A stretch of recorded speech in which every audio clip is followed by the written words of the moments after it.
지난 시간에 이어서 이 기술 발전과 스마트 팩토리, 그리고 여러분 그 자본주의 사회의 중요한 변화인 기술과 관련된 내용에 관해서 좀 더 살펴보도록 하겠습니다. 여러분, 산업혁명 이후에 이제 공장제 생산 방식이 도입되면서 대량 생산이 가능해지고 거의 1920년대에 와서 벨트 컨베이어 시스템으로 오늘날 말하는 대량 생산이 구현되었는데요. 이렇게 되는 그 과정에는 바로 기술 발전이 있다 하는 얘기를 지난 시간에 말씀드렸습니다. 그러면 이 기술 발전은 인간의 생활을 편리하게 만들고 또 삶의 질을 높이는 이런 면도 있지만, 또 한편으로는 지구의 환경을 파괴하고 인류 문명에 끊임없이 발생하는 전쟁이라는 이런 참상에 많은 사람들 대량으로 이 생명을 앗아가는 이런 일들이 계속 반복되는 현상을 우리가 지구 곳곳에서 목격하고 있습니다. 그렇다면 이러한 긍정적인 면과 부정적인 면을 동시에 가지고 있는 기술 발전이 중단될 것이냐 하면 그렇지 않겠죠.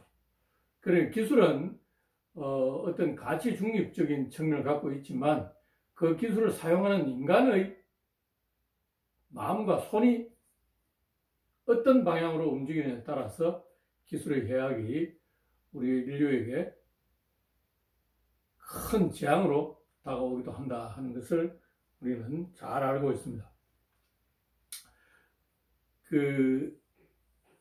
자본주의 사회의 발전을 촉발시킨 산업혁명은 기술의 발전으로 비롯되었다 하는 것은 여러분 다 잘 알고 계실 것이고, 그것이 오늘날은 이제 공장 자동화, 그러니까 자동화는 두 가지 측면을 고려할 수 있습니다. 하나는 사무 자동화고 하나는 공장 자동화입니다. 그죠?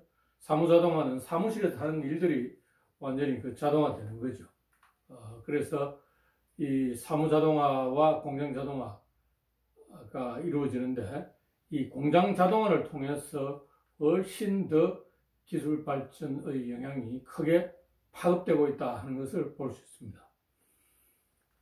많은 이 인류의 미래를 예측하는 미래학자들은 1980년대에 돌아가신 경영의 구루라 불리는 P.F. 드라크 교수나 엘빈 토플러, 다니엘 벨 같은 이런 사람들은 이 산업사회, 이 산업혁명으로 촉발된 이 산업화된 사회가 발전한 후기에 나타나는 특징으로서 몇 가지를 특징을 언급했는데요. 그 중에 하나가 이제 글로벌화죠. 글로벌화. 그러니까 전 지구적인 양상의 시장이나 이 자본주의 체제가 드러날 것이다, 발현될 것이다, 이렇게 본 것이고, 두 번째는 분권화입니다. 분권화.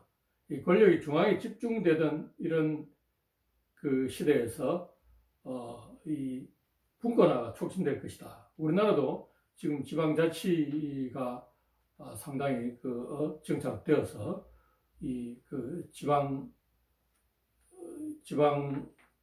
군의회, 시의회들이 있고 광역의회들도 있고 해서 이런 국민들의 대표성을 가진 의원들이 국민들을 위해서 이렇게 정치활동하는 것을 목격하고 있습니다. 과거에는 국회의원들만 주로 우리 국민들 생활에 관련된 법안을 만들었다 생각했는데, 이제는 시의 조례라든지 여러 가지 이런 시민들의 생활에 연관된 내용의 규칙 규정을 또 제정하고, 그런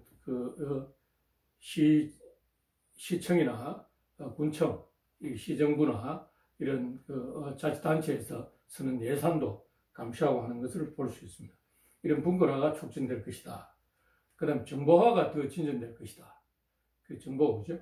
그러니까 이 정보화라는 것은 여러분 잘 아시다시피 정보가 인포메이션, 의미 있는 데이터들이죠. 그죠? 정보가 상품처럼 거래되는 그런 사회. 여러분 요새 뭐 인터넷에 여러 가지 자료를 구입하거나 또 이렇게 이 음악 스트리밍 할 때도 여러분 새로운 그 음악의 그 벨 소리를 다운로드 받으면 여러분 돈을 내지 않습니까? 그죠? 그런 것처럼. 그 다음에 이런 정보가 일반 그 상품처럼 이 유통되는 그런 사회가 되는 거죠. 그 다음 또 한 가지의 가치만이 중시되는 사회가 아니라 다원화된 사회가 된다. 다원화된 사회. 그죠?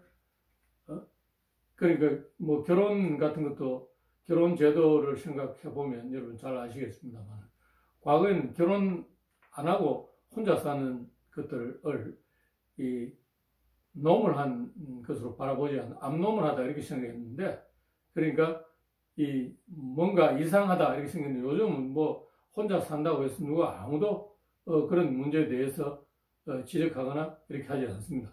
결혼한 그 부부들도 아기를 안 낳고 사는 사람들도 많이 있단 말이죠. 그죠? 그래서 이런 가치의 다양성이 더 정대하는 다원화된 사회로 변화하고 있다. 그럼 또 서비스 중심 사회로 변화하고 있다. 서비스 중심 사회. 그죠? 그러니까 이 산업혁명이 제조업에서 촉발되어서 이 전 산업으로 퍼져나갔습니다만, 이제 그 제조업의 비중들이 선진화된 공업 국가들에서는 제조업의 비중이 줄어들면서 산업이 서비스화되는 이런 양상을 보이고 있다. 우리나라의 경우에도 전 산업에 고용하는 그 고용 인구들 비율을 보면 1985년에 이미 전체 산업에서 일하는 사람들의 53% 가까이가 서비스 산업에 종사하는 사람이었습니다. 지금 2021년 현재를 기준으로 보면 아마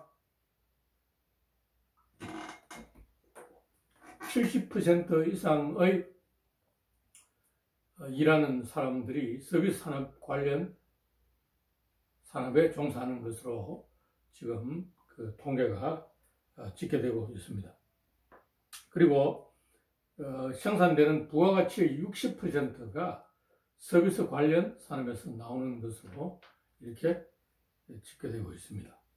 자, 그러면 1980년대에 드라크를 위시한 이런 미래학자들이 5가지의 큰 이런 국외 산업사의 특징을 얘기를 했는데 지금 2021년에는 과연 그러면 우리의 그 사회 변화의 핵심을 뭐라고 얘기할 수 있을 것인가?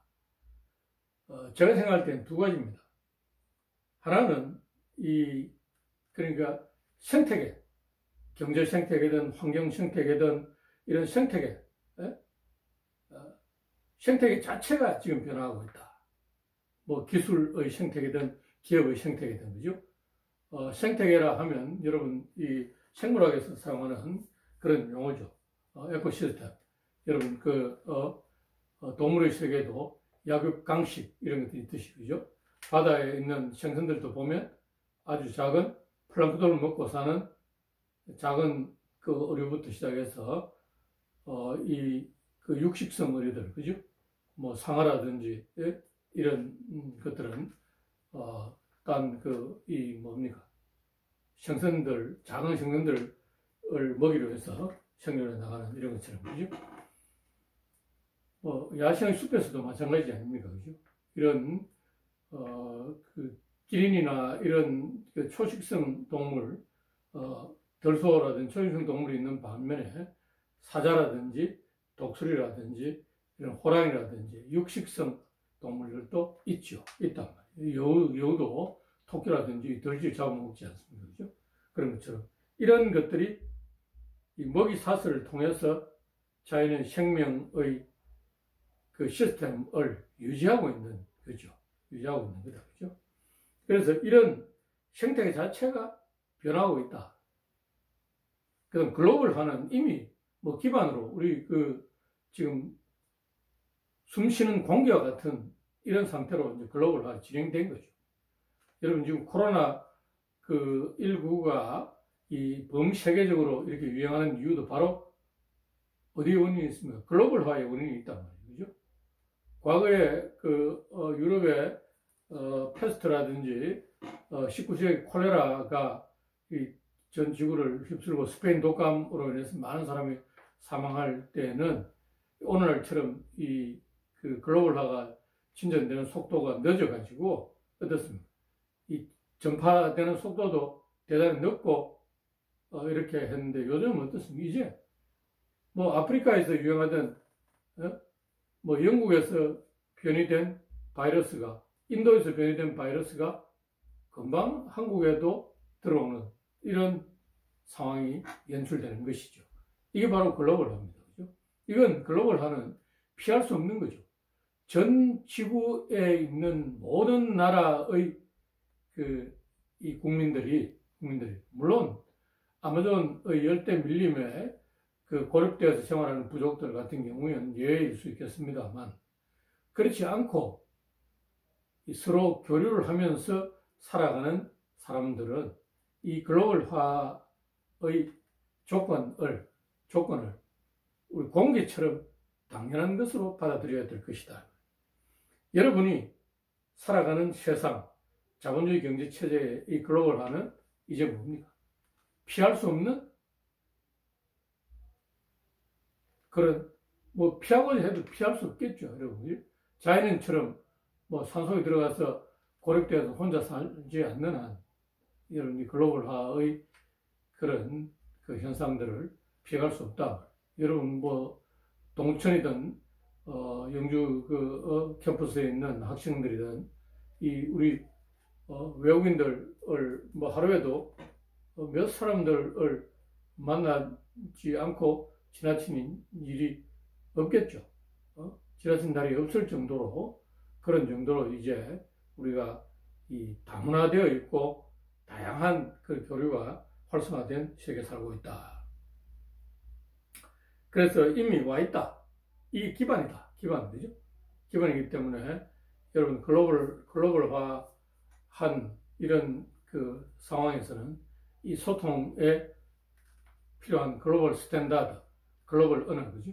이런 것이 뭐 필수적이다. 그러니까 영어는 가장 그 영어를 통해서 소통하니까 영어는 기본이다. 기본이다. 그래서 그다음 두 번째는 그 생태 이런 게 기본이고 그다음에 생태계가 변화한다 하는 게 이제 첫 번째고 이걸 이제 또 다른 말로 하면 패러다임 자체가 변한다. 패러다임 시프트. 패러다임이 변한다. 그 사회를 보는 관점이나 기본적인 틀이 완전히 변하는 거죠. 변한다. 그 다음에 두 번째로 우리 생각할 것이 융합된 현상이 일어난다. 융합 현상. 과거에는 한 가지 변화에 주목했는데 이제는 초연결, 네트워크도 어떻습니까? 초연결되는 거죠. 그죠? 초지능. 네? 그래서 이 산업 간의 경계가 완전히 무너지고 융합되면, 그죠? 산업. 옛날에는 뭐, 기계산업, 그 다음 통신산업, 이런 것도 생각했는데, 이제는 뭐, 기계산업과 통신산업의 이 경계라는 것이 의미가 없어지는 이런 무경계의 시대가 되었다. 그 다음에 기술 간의 융합도 활성화된 거예요. 기술 간의 융합. 그죠? 자, 여러분, 뭐, 요즘 이 건강검진 받으러 가지 않는 분들이 없는데요. 그러니까 건강검진을 받으면 이제 뭡니까? 내시경 같은 거 하죠? 내시경. 과거에는 이 카메라를 여기서 사진 찍는 데만 그 활용을 하고 현미경 같은 바이러스를 본다든지 한 현미경 쓰는데 이제는 뭡니까? 초정밀 내시경으로 인체 곳곳을 다 비춰보고 또 이런 걸 이용해서 이 수술도 가능한 그런 시대가 된 거죠. 그죠? 그래서 광학 기술과 의료 기술 같은 것이 이제 뭐 서로 융합된 그런 시대가 된 것이다. 그래서 또 초연결, 초지능, 이런 초지능은 여러분 인공지능, Artificial Intelligence로 해서 AI라고 부르죠. 그런 시대가 되었다. 그래서 이렇게 2021년도에 이런 이 기술의 변화를 우리가 요즘 우리나라에서는 4차 산업혁명이다. 이렇게 이야기를 하고 있습니다. 그죠? 4차 산업혁명이다. 여러분, 1차 산업혁명은 1760년경에 영국을 중심으로 시작된 전기기관과 기계식 생산 설비, 이 방적기라든지 이런 방직기나 이런 것들이 실을 짜거나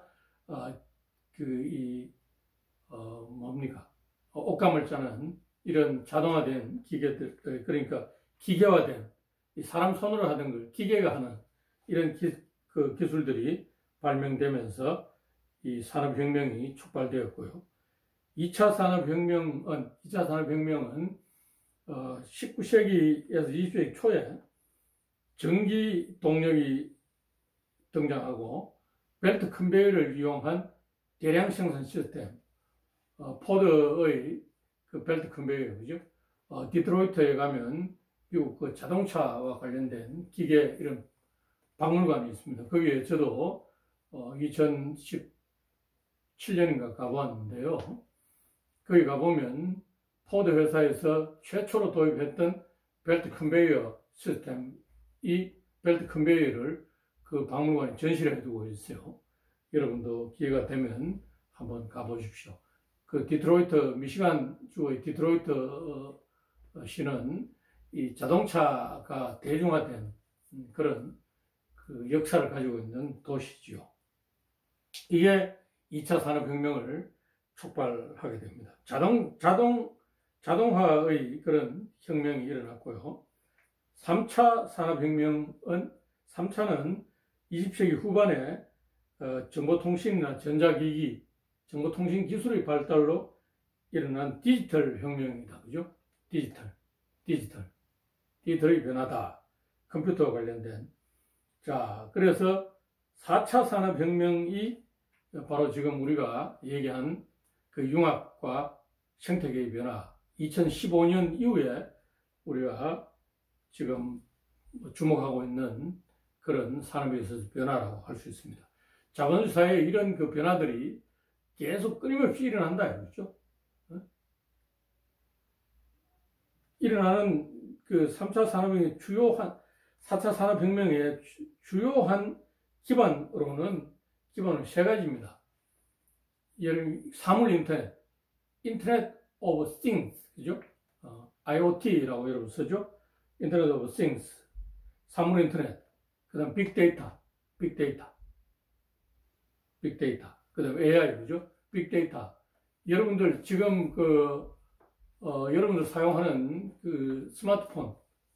스마트폰 기지국에 여러분 전파를 다 기지국을 통해서 이 전파를 받고 주고 하는데요. 그래서 통신이 가능하고 하지요.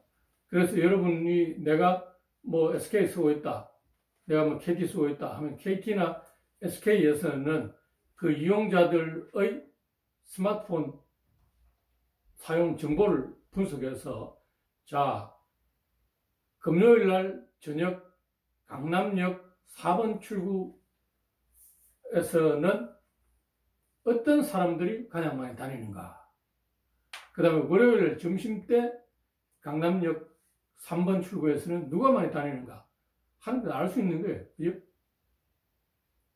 그런 빅데이터 아닙니까? 그죠? 그런 데이터를 통해서 예를 들면 그런 거대한 데이터에서 필요한 만큼의 데이터를 가공해서 자, 데이터가 의사결정에 도움이 될 때 그걸 우리가 뭐라고 한다 했습니까? 인포메이션을 한다. 정보로 했다. 정보, 그죠? 자, 그러면 음식점을 하거나 옷가게를 하는 경영자들은 어떻게 했습니까? 자, 나는 일주일에 어느 시간대에 어떤 고객들이 우리 가게 앞을 가장 많이 통과할 것인가 하는 것을 알 수 있겠죠. 우리 가게와 가장 가까운 전철역 몇 번 출구에는 어떤 유형의 고객들이 통과한다 하는 걸 알 수 있는 거예요. 그죠? 그럼 그런 사람들이 선호하는 그런 사람들이 자주 찾을 것 같은 제품이나 음식 메뉴를 개발하고 그것을 비치해야만 고객의 욕구를 충족시킬 수 있게 될 것이죠. 그러니까 이런 빅데이터들이 그러니까 의사결정에 대단히 큰 영향을 미치게 된다. 그죠? 자, 그 다음에 AI다. 그죠? AI. 인공지능. 컴퓨터를 통한 인공지능이 이제 이 4차 산업의 그러니까 사물 인터넷, 빅데이터, 인공지능 이것이 4차 산업혁명의 중심이 되는 그런 그 기술들이다 하는 것을 알 수 있습니다. 자, 그러면 여러분은 어떻게 해야 되겠습니까? 이런 변화의 시대에 두 가지가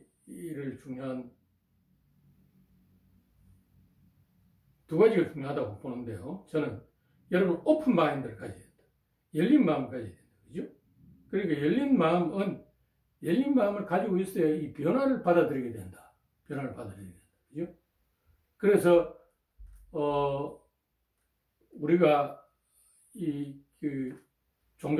종교들이 발달하고 새로운 신흥 종교가 출현하는 역사들을 보면, 물론 초기에는 이단이라고 지탄받다가 이것이 또 세계적인 종교로 발전한 이런 경우들도 있겠습니다만, 어쨌든 열린 마음을 갖지 않으면 새로운 변화를 받아들일 수가 없다. 나는 옳고 상대는 무조건 그러다. 그죠? 독단적인 생각, 독선적인 생각. 이런 것들을 버려야 될 것이다. 그 다음 두 번째는 자기 자신만이 할 수 있는 일들, 역량, 이런 것까지. 그게 핵심 역량입니다. 그죠? 핵심 역량. 그래서 기업에서도 이 핵심 역량을 갖고 있어야 경쟁 업체가 쉽게 우리 기업의 기술이나 역량들을 모방해 갈 수 없다. 특히 사람의 몸에 체화된 핵심 역량을 가질 때 우리가 대단히 그 기업은 아주 그 경쟁에서 우위를 점할 수 있다. 이렇게 얘기를 합니다. 그죠? 자, 그런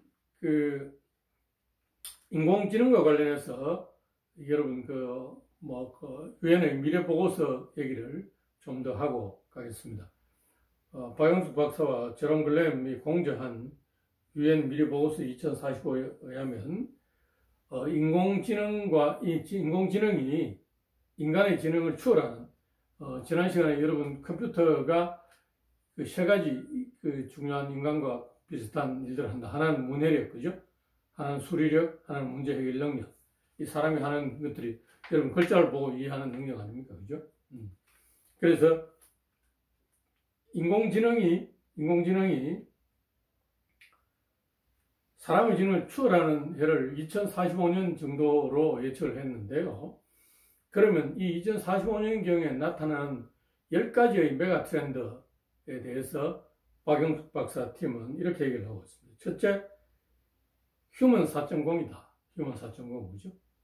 자, 인간의 장기 같은 것들이 장기 이식 많이 하죠.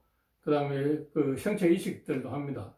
여러분, 그 레슬링 선수들이 귀가 이렇게 늘리고 해서 귀가 이렇게 망가진 걸 봅니다만, 요즘 3D 프린터로 귀를 만들어서 이식하는 그런 의료 기술이 등장했다는 얘기를 여러분 들어보신 분 있으실지 모르겠는데, 앞으로 이런 인간의 장기들도 어떻습니까? 장기들도 이 3D 프린터로 이렇게 만들어서 이식하는 그런 시대가 올 것이다 하는 이런 얘기를 하고 있습니다.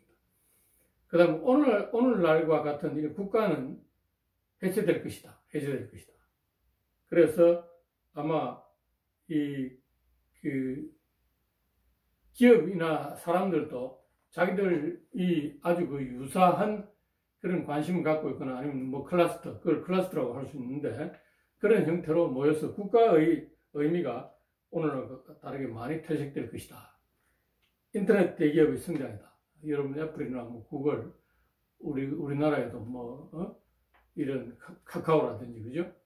이런 네이버라든지 다 있죠. 여러분 뭐 이런 인터넷 대기업들이 성장해서 이 재벌 기업들을 능가하는 그런 대기업으로 성장하는 걸 보게 될 것입니다. 디지털 통합 붐이 일어날 것이다. 디지털 통합 붐. 물론 요즘 이 코인에 대한 이런 정부 규제들 때문에 아주 코인이 폭락하고 있는 이런 그 시기에 있습니다만 아마 여러분들 중에도 주식이나 코인에 투자를 해서 이 재미를 본 사람도 있지만 고민하는 사람들도 있을 텐데 이 주식 같은 경우에는 주식 펀드는 어떻습니까?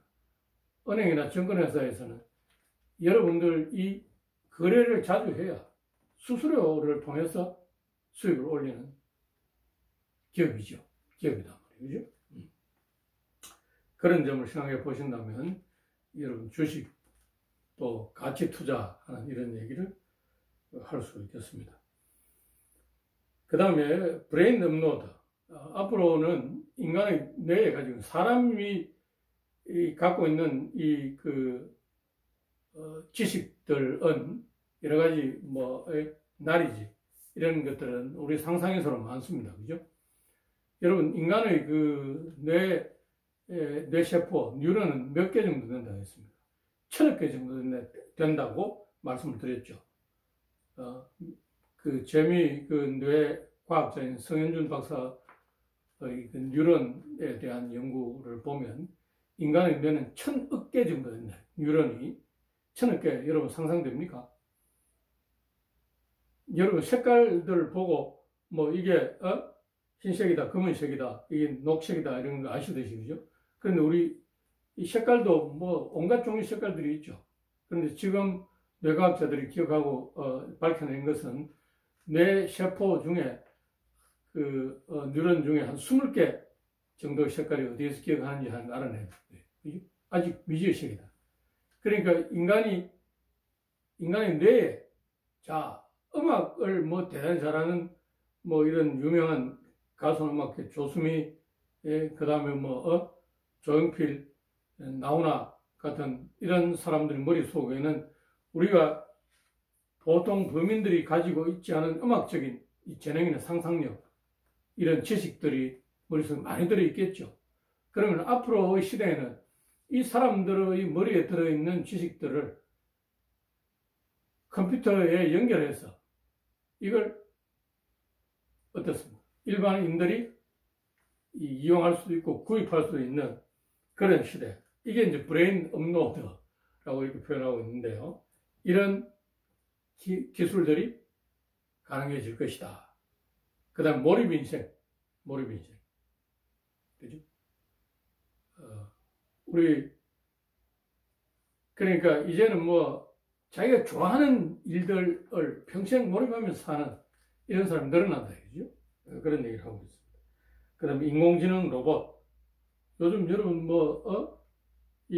스피커들 이런 것들 보면 이런 KT에서도 만드는 이런 스피커들이 있죠. 저는 그런 인공지능 스피커를 안 가지고 있습니다만 사람들이 말로 하면 어떻습니까?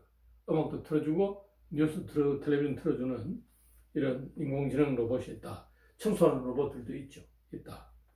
그다음 사물 인터넷, 그다음 합성생물학의 발달, 합성생물. 그러니까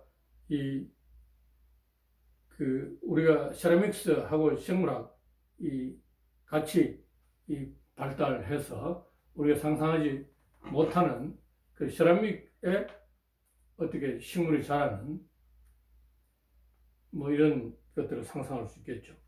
그 다음 가족도 해체된다. 가족은 지금 이미 해체 수순에 들어가 있습니다만 전통적인 의미의 가족들, 남녀 부부가 결혼해서 아기를 낳고 또 이 교육을 시키고 결혼을 시키고 이렇게 분가하고 하는 이런 것들이 개념들이 이제는 없어지는 거죠. 점차 이런 데 없어진다기보다는 가치를 두지 않는 그런 사회가 될 것이다. 그래서 여러분 이제 뭐 우리나라 사회도 결혼 안 하고 인생 즐기면서 산다 하는 이런 사람들이 많죠. 그리고 또 우리 글로벌한 시대이기 때문에 북경이나 베이징, 파리, 런던에 가서 살면 그때마다 파트너를 바꾸어서 또 생활하고 사는 이런 것들이 일상화되는 그런 사회가 될 것이다 하는 것을 우리가 이 박영숙 박사 팀들은 예측하고 있습니다. 자, 그러면 이런 이 미래 사회를 선도하는 독일의 기업, 독일이 유럽에 여러분 가보시면 영국은 노시안 공룡 같은 그런 느낌이 들었고요. 독일은 유럽에서 가장 잘 산 나라 독일입니다. 그 산업혁명은 늦게 시작됐습니다만 독일 사람들은 대단히 또 그 게르만 민족들이 물론 히틀러가 나치를 만들어서 인류에 해악을 끼친 이런 사례도 있습니다만 독일은 과거에 그 히틀러 태어난 곳은 오스트리아 린츠라는 이 공업도시죠. 린츠, 그죠? 오스트리아, 독일, 독일, 오스트리아, 스위스, 이런 나라들이 옛날에는 같은 이런 제국이었던 시절이 있었습니다. 자, 그래서 독일의 대표적인 제조 기업, 유명한 제조 기업 중에 지멘스라는 기업이 있습니다. 그죠? 지멘스 여러분 들어보셨습니까? 지멘스는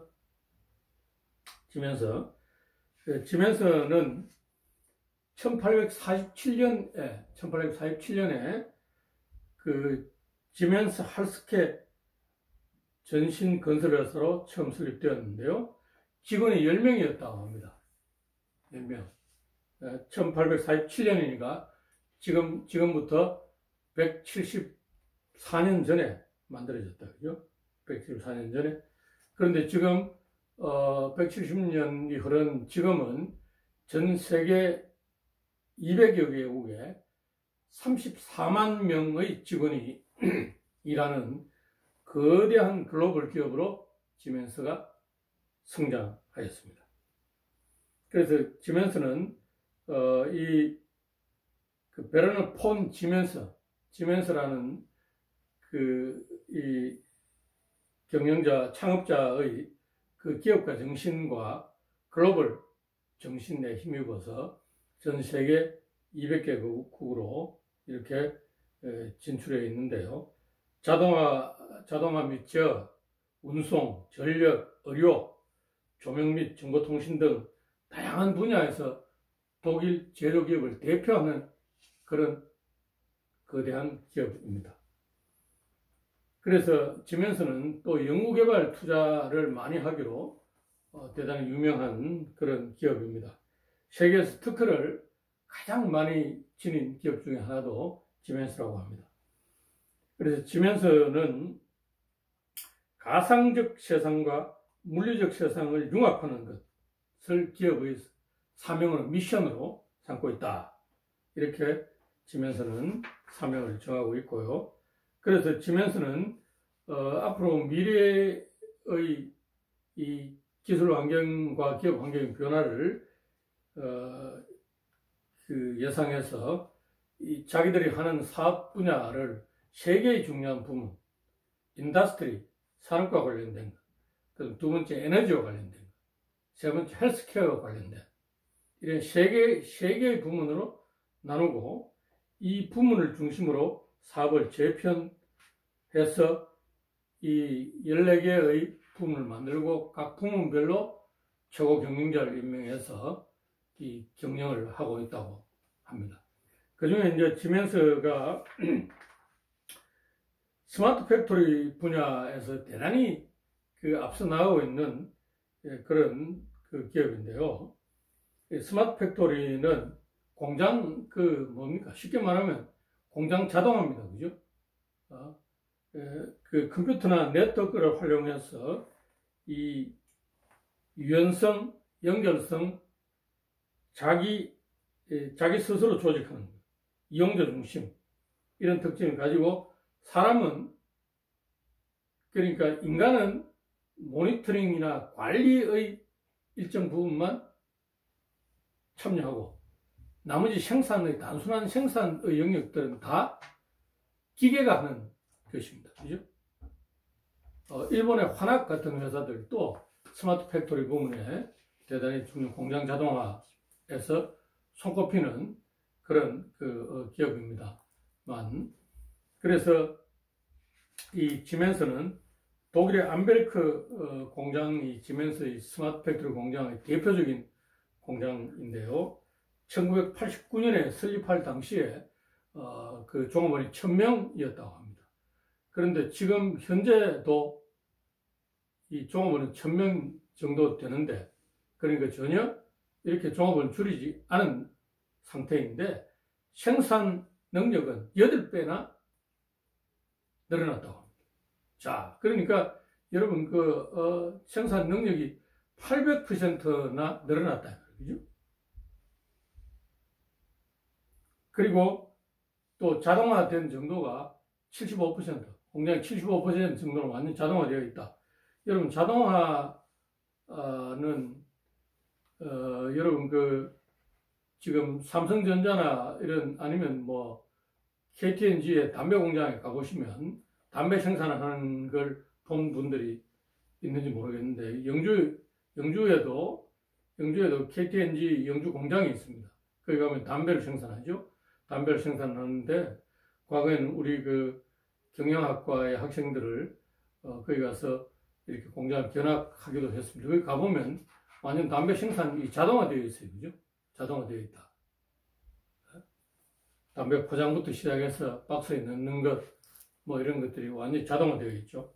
그래서 이 자동화가 75% 정도 진짜 완전 100%는 뭐 사람이 무인 공장 시스템이라고 할 수 있겠습니다. 그렇게까지는 안 되었지만 75% 정도 자동화되어 있고, 그 다음에 에너지의 소모율도 30%를 절감합니다. 그러니까 아주 친환경적인 이 탄소 중립화에 기여하는, 지구 환경에 기여하는 이런 공장 시스템이 된 거지요. 그 다음에 불량률 같은 경우에도 1989년에 최초 설립할 당시에는 100만 개를 생산하면 불량품이 500개 정도 나왔다고 합니다. 그런데 지금은 100만 개를 생산하면 불량률이 11.5개 정도. 그러니까 엄청나게 불량률도 줄어드는 거죠. 그죠? 그래서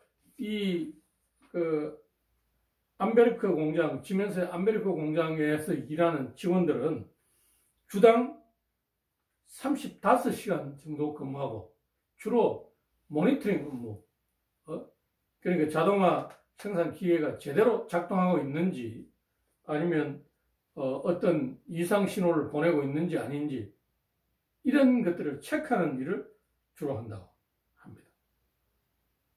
그래서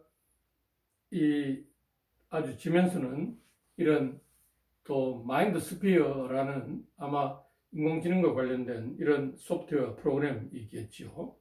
그래서 이런 것들을 활용해서 이 자동화 공장 스마트 팩토리를 더욱더 발전시키고 있다고 합니다. 그래서 지멘스는, 기업은 여러분 이익을 창출하는 사회적 실체다 하고 말씀드렸죠.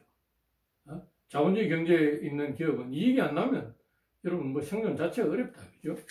그래서 이렇게 자동화됨으로써 지멘스는 세 가지 중요한 변화를 가져왔는데, 하나는 시장에 더 빨리 제품을 출하할 수 있다. 시장 진입 속도를 빠르게 할 수 있다. 그다음 두 번째는 유연성을 증대시킨다. 로봇이 제품을 생산하기 때문에, 기계가 생산하기 때문에 제품 테스트라든지 이 제품 생산량을 조절하는 이런 것들을 훨씬 유연하게 할 수 있다. 그 다음에 효율성을 높인다. 그죠? 효율성을 높인다는 게 아까 똑같은 인원으로 8배나 많은 제품을 생산했다. 그죠?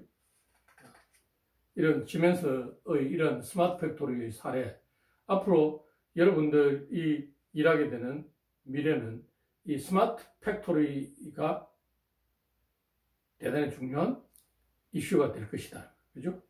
그리고 또 지멘스는, 지멘스의 경영자들은 이런 그 사회적인 책임의 실천에도 대단히 큰 관심을 가지고 있다 하는 것을 말씀을 드리고자 합니다. 자, 여러분, 그 2강에서는 기술 변화와 스마트 팩토리에 관해서 말씀을 드렸습니다. 여러분이 앞으로 일하게 될 자본주의 경제의 체제에서는 제조업 같은 경우에는 자동화, 스마트 팩토리 될 것이고, 서비스업 같은 경우에는 어떻겠습니까? 이 서비스업들은 훨씬 더 이런 이 감정 노동이라든지 감성지능 이런 것들이 중요해지는 그런 분위기 속에서 여러분이 일을 하게 될 것이다 하는 것을 말씀드렸습니다. 오늘 강의는 여기까지입니다. 여러분 대단히 수고 많았습니다.